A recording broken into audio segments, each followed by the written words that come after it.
మేనిఫెస్టోలోని key points అన్ని అంటే ముఖ్యమైన అంశాలు ఏవి ఉన్నాయో, ఏవైతే 19-24 మధ్య పూర్తిగా అమలు చేశాము, ఏవైతే అవి కంటిన్యూ చేస్తామని డిక్లేర్ చేశారో జగన్మోహన్ రెడ్డి గారు, అందులో ముఖ్యమైన పాయింట్స్ ఏమున్నాయో అవన్నీ ఇక్కడ పొందుపరిచాం. సో దట్ ప్రతి కుటుంబంలో కూడా జగనన్న నుంచి మాకేమొస్తున్నాయని వాళ్లకు తెలుస్తుంది.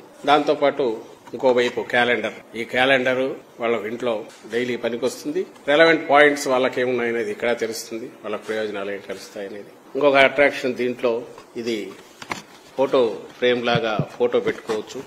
చాలా మంది ఆయనతో ఉన్నవి కొంతమంది పెట్టుకున్నారు. మీరు గమనిస్తే ఇది స్లిట్ ఉంటుంది, దీంట్లో ఫోటో పెట్టుకుని దీంట్లో ఫోటో పెట్టచ్చు. ఫోటో పెట్టుకుంటే అట్రాక్టివ్ ఇంట్లో ఉంటుంది. జగన్మోహన్ రెడ్డి గారి మీద తమ అభిమానం ఎట్లుంది అనేది చూపడానికి ఆల్రెడీ కొన్ని ఇలా చేసిన వాళ్ళు కూడా ఉన్నారు. సో ఇలా ఫోటో పెట్టుకోవడానికి అవకాశం ఉంటుంది. క్యాలెండర్ పర్పస్ సర్వ్ అవుతుంది. ప్లస్ మా ప్రభుత్వం రేపు ప్రభుత్వం మళ్లీ రాగానే చేయబోయే కార్యక్రమాలు కూడా రికార్డెడ్ గా వాళ్ళకి అందుబాటులో కూడా ఉంటాయి. అంటే ఒక రెస్పాన్సిబుల్ పొలిటికల్ పార్టీ ఏదో ఊరికి మేనిఫెస్టో అంటే పెట్టేసి మళ్లీ గాల్లో అది కలిపేసి చంద్రబాబు నాయుడు గారు లాగా కాకుండా రికార్డెడ్ గా మీరు గమనిస్తే 19లో మేము వచ్చిన తర్వాత కూడా ప్రతి కార్యాలయంలో జగన్మోహన్ రెడ్డి గారు మేనిఫెస్టో పెట్టించారు. ఈ వీడియో కానీ మీకు నచ్చినట్లయితే లైక్, కామెంట్, షేర్ చేయండి. మరిన్ని అప్డేట్స్ కోసం సబ్స్క్రైబ్ చేయండి.